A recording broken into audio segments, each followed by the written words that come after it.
Next thing which comes over here, easier to face natural calamities. It is not only that the international trade helps on the financial ground or only on the financial sphere, it is the way out which provides help during the time of natural calamities, which helps the countries to face the natural calamities with the greatest strength. Because what happens whenever, if the country is a part of international trade, then in case if the country faces any natural calamity in the form of earthquake, flood, or any tsunami is there, or any type of natural calamity is there, in that case the other countries of the world, they come forward on the human grounds to help the countries. Like we can say that few years back when there was an earthquake in India, in the place in Maharashtra named as Latur, that time lot of financial help and the grants, even the donations, we have got from the other countries of the world.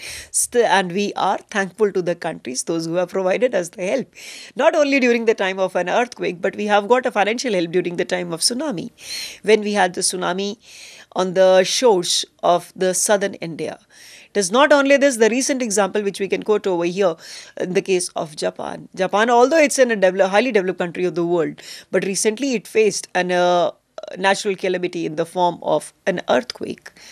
As a result, the country was not all alone to face the natural calamity. Many other countries came forward and they helped the country out. And still they are helping Japan out to cope up, to fight with the natural calamities. And Japan is trying to come back on the, not only in the areas of a trade, but international trade is also helpful, not only on the grounds of financial or the trade. International trade is also helping the countries to face the natural calamities. Next thing which comes to us is the international cooperation. With the help of international trade, all the member countries, they come in contact with each other, not only on the financial ground, but also on the human grounds. They learn how to cooperate with each other.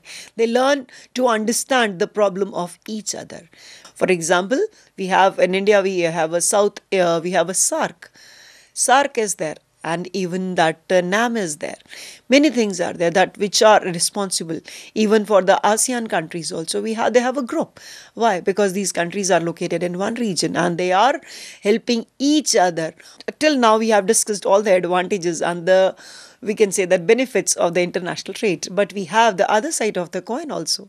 Means international trade doesn't bring only the benefits or the advantages to the country, but side by side it also brings the disadvantages or the weaknesses for the country. First one is the vulnerable position during the wars. During the time of wars, if the country is dependent on the other countries of the world for the purchase of essential commodities or the necessary commodities, that country faces the toughest time during the time of war. Because during the time of war, if no import of the necessary items, the economic system of that country paralyzes or comes to a standstill during the time of war. Next is the economic instability. There is always a possibility of booms and depression present in one country being transmitted to the others. Due to international trade, what happens as international trade, we become a family and we deal with each other. Means if one person suffers, if one country suffers with the problem of booms or depressions, automatically that thing is so affected that it easily passes on to the others. We can take an example like there was a financial crisis in one of the country, and that financial crisis was transmitted to the many countries of the world. After this, let's look into one more thing, that is the exploitation. Whenever we are going for the international trade, there is always a chance for being exploited by the developed countries of the world. If the country is not developed, then there are the chances that the country will be exploited by the developed countries of the world. Why? Because the developed countries of the world, they are the most powerful. They try to gain the maximum gains from the international trade. And to get the maximum gains, they don't hesitate even to go for the wrong things. They don't hesitate even to impose their terms and conditions on the weaker countries of the world. The one more thing can be for the exploitation. Like if a country is having a monopoly for a specific commodity for which there is no substitute, these type of countries, they exploit others. And for this, we have the best example, that is the OPEC.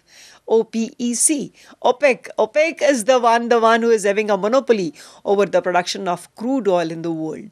And they do not hesitate to charge or to increase more prices whenever they feel like.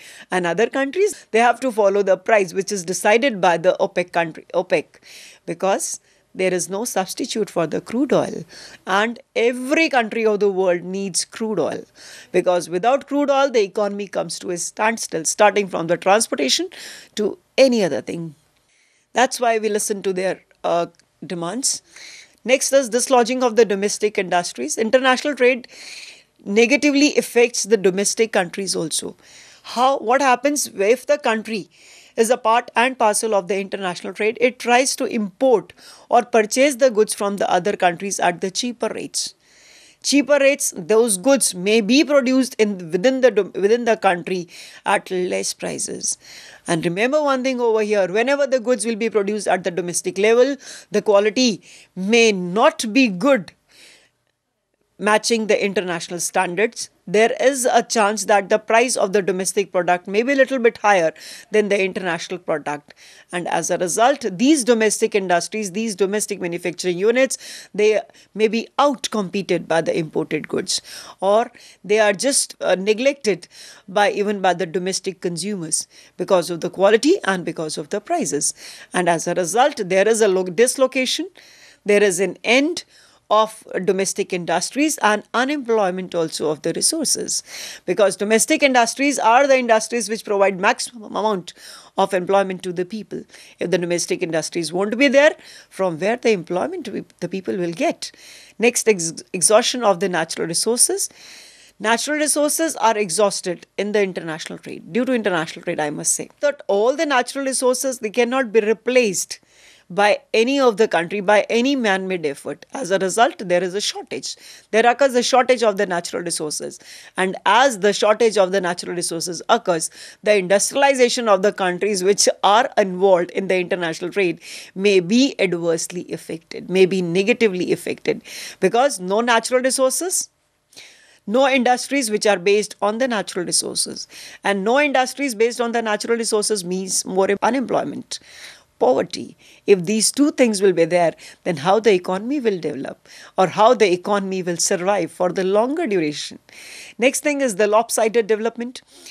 International not only responsible for decreasing or for reducing the pace of economic development, but it is also responsible for lopsided development. Or we can say in simple words that it is also responsible for the partial development of the country. Because in the international trade, all the countries, they are only interested in specializing or in producing only those commodities which are highly demanded in the international market. And these type of goods are only produced, whereas the other goods which are not required in the international market, they are not paid any attention by any of the producers, because those goods are not profitable in the international market. And everybody is interested in only in earning the profit in international market. That's why a few activities can be developed and few goods can only be produced.